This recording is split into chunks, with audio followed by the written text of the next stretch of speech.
ایسے بندے گزرے ہیں جن کی اگر ہم بات کریں تو اللہ رب العزت کے اتنے محبوب، اتنے قریبی تھے وہ کہ ان کی زبان سے جو بھی جملہ، جو بھی کلمہ نکلتا تھا، جو بھی کلمات نکلتے تھے تو اللہ تبارک و تعالی اس کو فوراً قبول فرماتا تھا۔ اسی میں ایک نام گزرا ہے، ایک واقعہ مجھے یاد آ رہا ہے حضرت سیدنا بہلول دانا رضی اللہ تعالیٰ عنہ کا۔ حضرت سیدنا بہلول دانا رضی اللہ تعالیٰ عنہ بہت پائے کے بزرگ تھے۔ وہ دریائے دجلہ کے کنارے ہمیشہ ٹہلا کرتے تھے، اور ان کی زبان سے کوئی بھی کلمات کسی کے لیے بھی نکلتے تھے تو اللہ رب العزت اس کو فوراً قبول فرما لیتا تھا۔ کوئی بھی بات ان کی زبان سے نکل جاتی تھی تو وہ پوری ہو جاتی تھی۔ تو ایک دفعہ آپ دریائے دجلہ کے کنارے ٹہل رہے تھے، بادشاہ ہارون رشید اپنے محل کے چھت پر اس دن کیا دیکھتا ہے کہ حضرت بہلول دانا ٹہل رہے ہیں، تو اپنے خادموں کو حکم دیا کہ بہلول دانا کو میری بارگاہ میں پیش کیا جائے، بہلول دانا کو میری بارگاہ میں حاضر کیا جائے۔ چونکہ شاہی فرمان تھا، شاہی حکم تھا، تو جو بادشاہ کے جو دیکھ ریکھ کرنے والے تھے، جو سپاہی تھے، اوپر چھت سے ڈولی پھینکی اور پھینکنے کے بعد میں نیچے والوں کو اشارہ کیا کہ بہلول دانا کو اس میں بٹھا دو۔ تو جو نیچے سپاہی تھے، جو نیچے لوگ تعینات تھے، انہوں نے حضرت بہلول دانا کو پکڑا اور پکڑنے کے بعد میں اس جھولی میں بٹھا دیا، ادھر بٹھایا، ادھر اوپر جو لوگ تھے انہوں نے کھینچ لیا، اور 2 لمحے کے بعد حضرت بہلول دانا بادشاہ کے سامنے تھے۔ بادشاہ نے کہا کہ بہلول دانا، اگر آپ کی اجازت ہو تو میں آپ سے ایک بات پوچھوں؟ تو حضرت بہلول دانا رضی اللہ تعالیٰ عنہ نے کہا پوچھو۔ تو بادشاہ نے کہا کہ یہ بتائیے کہ اللہ تک کیسے پہنچیں، اللہ تک کیسے پہنچا جائے، اللہ تک تم کیسے پہنچے ہو؟ تو حضرت بہلول دانا چونکہ اللہ کے بہت ہی مقرب بندے تھے، اللہ کے ولیوں میں ان کا شمار ہوتا ہے، اور اللہ کے جو نیک بندے ہوتے ہیں جن کا دنیا سے کوئی تعلق نہیں ہوتا، ان کا عجیب و غریب مسئلہ ہوتا ہے۔ انہوں نے کہا کہ جس طریقے سے بادشاہ آپ تک پہنچا ہوں میں، اسی طریقے سے میں رب تک بھی پہنچا۔ بادشاہ نے سوچا کہ ابھی میں نے ان سے پوچھا ہے تو یہ فلسفہ بیان کریں گے اور کوئی ایسی چیز بتائیں گے جس کے ذریعے رب تک پہنچا جا سکتا ہے، لیکن یہ تو 2 لفظوں میں بیان کر گئے۔ بادشاہ نے کہا مجھے سمجھ نہیں آیا، میں نہیں سمجھا کہ آپ کہنا کیا چاہ رہے ہیں، لہذا آپ تفصیل کے ساتھ بتائیے۔ تو حضرت بہلول دانا رضی اللہ تعالیٰ عنہ نے ارشاد فرمایا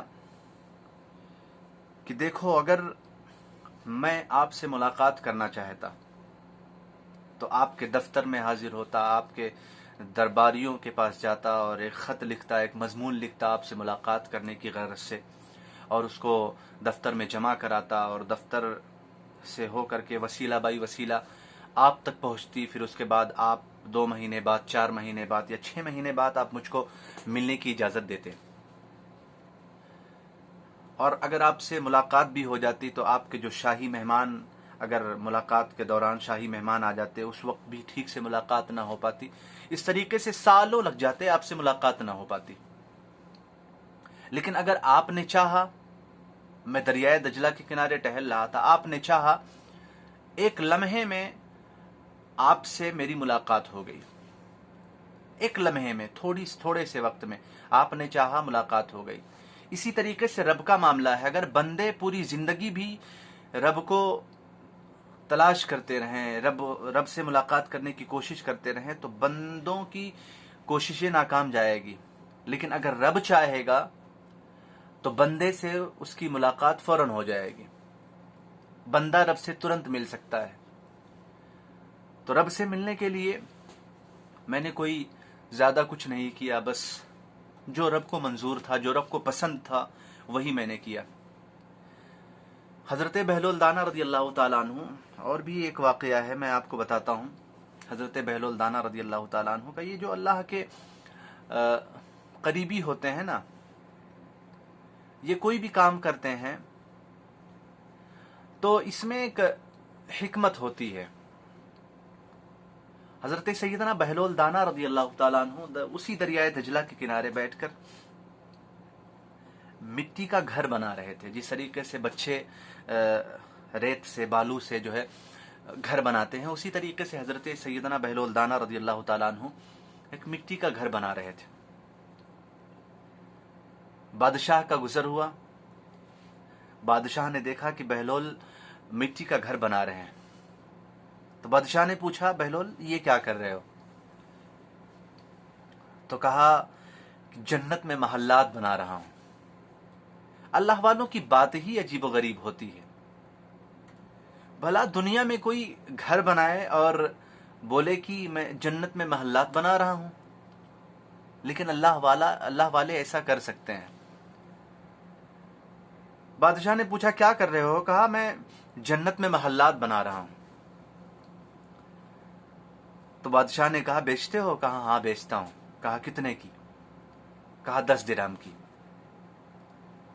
بادشاہ نے کہا کہ یہ مجذوب دیوانہ، یہ فقیر اپنی مستی میں مشغول ہے، اپنی مستی میں مگن ہے، اور یہ سوچ کر بادشاہ آگے بڑھ گئے۔ پیچھے بادشاہ کی اہلیہ آئیں، اور آنے کے بعد انہوں نے پوچھا بہلول کیا کر رہے ہو؟ کہا جنت میں محلات بنا رہا ہوں، جنت میں گھر بنا رہا ہوں۔ تو ان کی اہلیہ نے پوچھا، بادشاہ کی اہلیہ نے پوچھا کہ کیا بیچتے ہو اس کو؟ کہا ہاں بیچتا ہوں۔ کہا کتنے کی؟ کہا 10 درہم کی۔ بادشاہ کی اہلیہ نے 10 درہم نکالے، اور نکالنے کے بعد میں بہلول دانا کو دے دیا، اور دینے کے بعد کہا ایک گھر میرا جنت میں۔ حضرت بہلول دانا نے وہ 10 درہم لیے اور دریائے دجلہ میں پھینک دیے۔ اس لیے کہ اللہ والوں کا جو معاملہ ہوتا ہے وہ روپے پیسے سے نہیں ہوتا ہے، ان کو روپے کی اور پیسے کی ضرورت نہیں ہے۔ وہ 10 درہم لیے اور لینے کے بعد دریائے دجلہ میں پھینک دیا۔ اب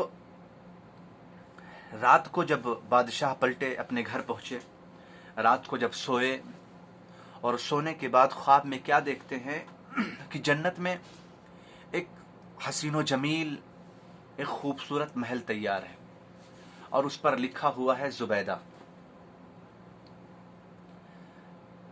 وہ اس گھر میں داخل ہونا چاہے کہ درباریوں نے روک لیا۔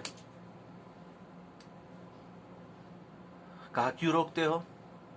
یہ تو گھر میری بیوی زبیدہ کا ہے، میری بیوی کا گھر ہے۔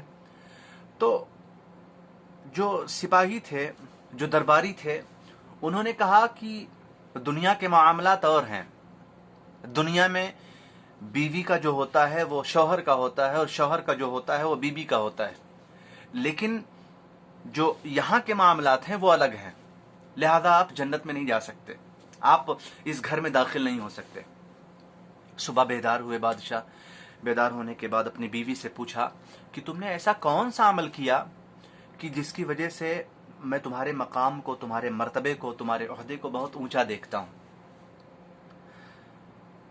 تو بیوی نے کہا کہ روزمرہ کی طرح میں جو ورد و وظائف کرتی ہوں وہی کیا، اور اس کے علاوہ کچھ کیا نہیں۔ ہاں ایک بات یاد آ رہی ہے کہ کل دریائے دجلہ کے کنارے سے ہم لوگ ہو رہے تھے، جب جا رہے تھے تو بہلول دانا سے ملاقات ہوئی تھی۔ وہ جنت میں محل بنا رہا تھا، وہ ریت کی مٹی سے جو ہے وہ گھر بنا رہا تھا۔ میں نے اس سے پوچھا کیا کر رہے ہو؟ کہا جنت میں محلات بنا رہی ہوں۔ میں نے کہا بیچتے ہو؟ کہاں بیچتا ہوں۔ کتنے کی؟ 10 درہم کی۔ تو میں نے اس کو 10 درہم دے دیے تھے، اور 10 درہم دینے کے بعد میں وہ 10 درہم لیا، اور اس نے کہا کہ ایک محل تمہارا۔ تو بادشاہ حیران و پریشان ہوئے کہ کل وہ مجھ سے بھی بیچ رہا تھا، لیکن میں اتنا بڑا بے وقوف کہ میں اس کو مجذوب اور دیوانہ سمجھ کر آگے نکل گیا، میں مجذوب اور دیوانہ سمجھ کر آگے نکل گیا۔ بہرحال بادشاہ نے کہا کہ کل بھی اگر ملاقات ہو جائے تو بہت اچھی بات ہے، میں بھی خرید لوں۔ دوسرے دن بادشاہ دریائے دجلہ کے کنارے پہنچے، اور ٹھیک اسی طریقے سے حضرت بہلول دانا رضی اللہ تعالیٰ عنہ گھر بنا رہے تھے. کہا کیا کر رہے ہو؟ کہا جنت میں محلات بنا رہا ہوں. کہا بیچتے ہو؟ کہا ہاں بیچتا ہوں. تو بادشاہ اپنی تھیلی میں اپنی جیب میں ہاتھ ڈال ہی رہے تھے کہ پوچھا کہ کتنے میں بیچتے ہو؟ تو کہا آدھی سلطنت لگے گی، آدھی سلطنت لگے گی.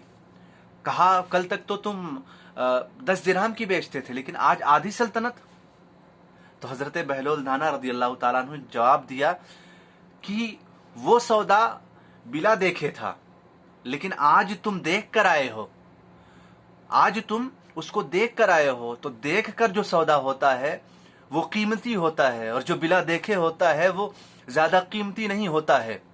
اسی طریقے سے میں بتانا یہ چاہ رہا ہوں کہ ہم نے مصطفیٰ جان رحمت صلی اللہ تعالی علیہ وسلم پر ایمان لایا، ہم نے مصطفیٰ جان رحمت صلی اللہ تعالی علیہ وسلم کا کلمہ پڑھا ہے، بلا دیکھے کلمہ پڑھا ہے، تو یقیناً ہمارا اور آپ کا مرتبہ بہت بلند و بالا ہے. حضور مصطفیٰ جان رحمت صلی اللہ تعالی علیہ وسلم نے صحابہ کرام سے پوچھا کہ صحابہ ذرا یہ بتاؤ کہ دنیا میں ایمان سب سے زیادہ ایمان یونیک کس کا ہے، عجیب و غریب ایمان کس کا ہے؟ تو صحابہ نے کہا یا رسول اللہ علیہ الصلوۃ والتسلیم، ہمارے نزدیک اگر کسی کا ایمان سب سے عجیب و غریب ہے تو وہ اللہ کے فرشتوں کا ہے. تو حضور نے فرمایا تو وہ تو رب کو دیکھ کر عبادت کرتے ہیں، وہ تو رب کی زیارت کر کے عبادت کرتے ہیں، ان کا ایمان کہاں سے یونیک اور کہاں سے عجیب و غریب ہوا؟ تو کہا یا رسول اللہ علیہ الصلوۃ والتسلیم انبیاء کرام کا. تو حضور نے فرمایا کہ انبیاء کرام کا کیسے؟ ان پر تو وحی نازل ہوتی ہے، ان پر تو اللہ کا کلام نازل ہوتا ہے، وحی نازل ہوتی ہے. تو کہا یا رسول اللہ علیہ الصلوۃ والتسلیم تو پھر ہم لوگوں کا ایمان یونیک ہے، ہم لوگوں کا ایمان عجیب و غریب ہے. تو کہا تم تو میرے چہرے والضحیٰ کی زیارت کرتے ہو، تم تو میرے چہرے کو دیکھتے ہو. تو کہا یا رسول اللہ علیہ الصلوۃ والتسلیم اب آپ ہی بتا دیجئے کہ سب سے یونیک ایمان، سب سے عجیب و غریب ایمان کس کا ہے؟ تو مصطفیٰ جان رحمت صلی اللہ تعالی علیہ وسلم نے ارشاد فرمایا کہ سب سے عجیب و غریب ایمان، سب سے یونیک ایمان اگر کسی کا ہے تو ہمارے ان امتیوں کا ہے کہ جو 1400 سال کے بعد بھی آئیں گے اور آنے کے بعد جو مجھ کو بلا دیکھے مجھ پر ایمان لائیں گے، ان کا ایمان سب سے یونیک ہے. جنہوں نے مجھ کو کبھی دیکھا نہیں اور مجھ پر مر مٹنے کے لیے تیار رہیں گے، ان کا ایمان میرے نزدیک، ان کا ایمان سب سے یونیک اور سب سے عجیب و غریب ہے. تو ہم لوگوں نے مصطفیٰ کو دیکھا نہیں، ہم لوگوں نے مصطفیٰ کی زیارت نہیں کی ہے، ہم لوگوں کو مصطفیٰ جان رحمت صلی اللہ تعالی علیہ وسلم کی زیارت نصیب نہیں ہوئی ہے، لیکن پھر بھی ہم مصطفیٰ پر ایمان رکھتے ہیں، اور اسی ایمان کی بنیاد پر انشاءاللہ العزیز اللہ رب العزت ہماری اور آپ کی مغفرت فرمائے گا.